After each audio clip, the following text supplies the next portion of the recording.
40 years ago Paul Merton stumbled onto the stage of a Bear Pit comedy club knowing his life was at a crossroads. Ever since he was 4, when he became transfixed by circus clowns, all he had wanted to do was make people laugh. He also knew, from being bored senseless for 3 years as a Department of Employment clerk, that a 9-to-5 job was not for him. So the 24-year-old spent 6 weeks honing a 3.5-minute sketch about a policeman on LSD giving evidence in court, even buying a copper's helmet from a tourist shop and a notebook, as props to beat the nerves. It was midnight at Soho's Comedy Store in April 1982 when the novice treated the boozed-up, raucous crowd to his hallucinogenic monologue.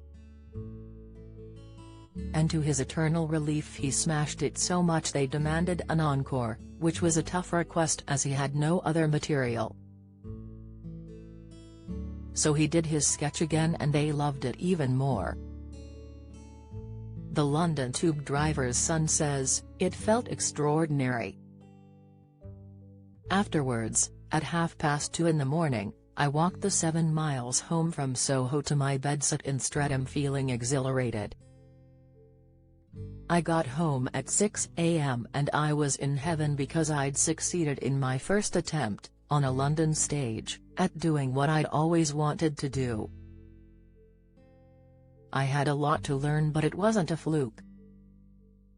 What I thought was funny had been funny." Sadly, over the next 18 months, none of the gigs were as good as that. I'd start off well, then the next 15 minutes would disintegrate. In comedy, if you have 3 bad gigs in a row it really knocks your confidence. Luckily it never went more than 3. Paul went on to become a comedy legend thanks to TV shows like Have I Got News for You, which is starting its 63rd series tonight. After that first gig, he gave himself 5 years to see if he could crack it, and luckily, just before the deadline, Channel 4 offered him a gig on Whose Line Is It Anyway?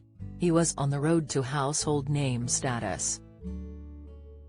He's on the road again now, for a Paul Merton's Impro Chums national tour, getting back to his true comedy love, going on wild, improvised, audience-led flights of fancy. It's Burnley Mechanics tonight and the Threatened Lead Mill in Sheffield tomorrow. Performing alongside him will be his wife of 13 years Suki Webster, who recalls the unusual way the pair fell for each other, being drunk on brandy watching an invisible magician after they were struck down with diarrhea. The 57-year-old writer and performer says, "It was a comedy club players tour of India in 2004 and we both got Delhi belly. All the others went off to do touristy things and we were left back at the hotel. I suggested it would be a good idea to drink a lot of brandy and Coke because Coke kills every germ dead, right? So we ended up getting squiffy together and there was a magic show in the garden which we couldn't see as it was so dark and the magician was 60 feet away. We couldn't stop laughing." 5 years later, Suki became Paul's third wife. He had been married for 8 years to actress Caroline Quinton and writer and producer Sarah Parkinson, who died of breast cancer 12 weeks after they tied the knot in 2003. Paul, who changed his name to Merton when Equity told him there was a juggler from Leeds already called Paul Martin, says, "The most important thing for a couple to have in common is a shared sense of humor. Being able to take the mickey out of each other. If that goes missing then you're in trouble," he says. "Do they ever have big improvised arguments?" I ask. "Rarely. And if we ever do have a row then Suki apologizes," replies Paul menacingly. "You keep saying that to yourself," says Suki. When we disagree we tend not to speak to each other for an hour, then sort it out.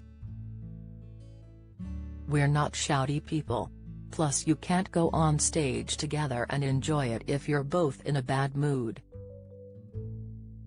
It's been almost 3 years since Paul, Sookie and impro chums Mike McShane, Lee Simpson and Richard Vranch with music from Kirsty Newton, have toured and, after COVID, they're itching to hear live laughter again.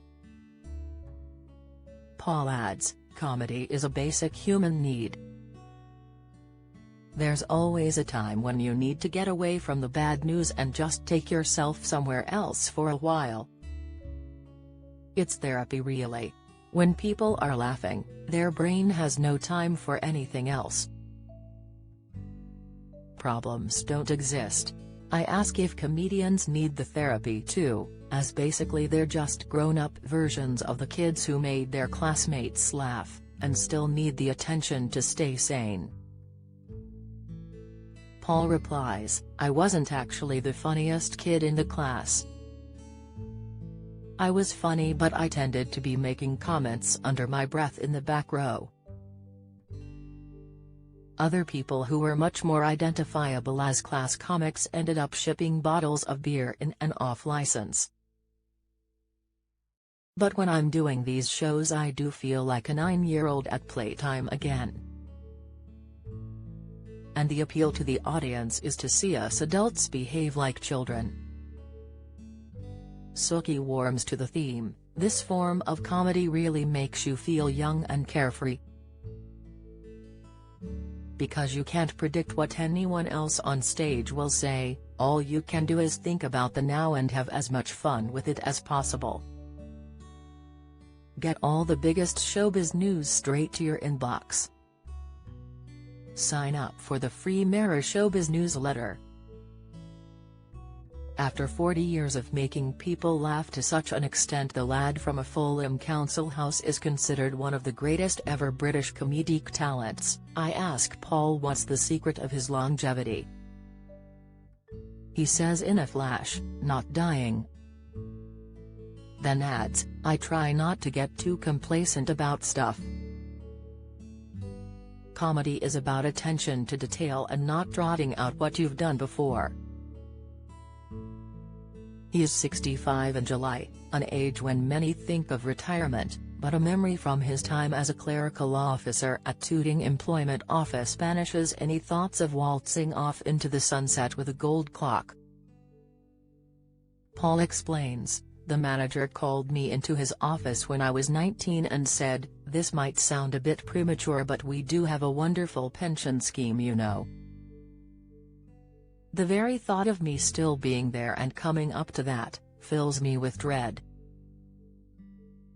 So does he plan to go on as long as Nicholas Parsons, his old friend and colleague from Radio 4's Just a Minute? Well, if I do, that means I've got another 30 years ahead of me, which is mind-boggling, but why not? Paul Merton's Impro Chums UK tour continues until June 14 at venues nationwide. paulmerton.com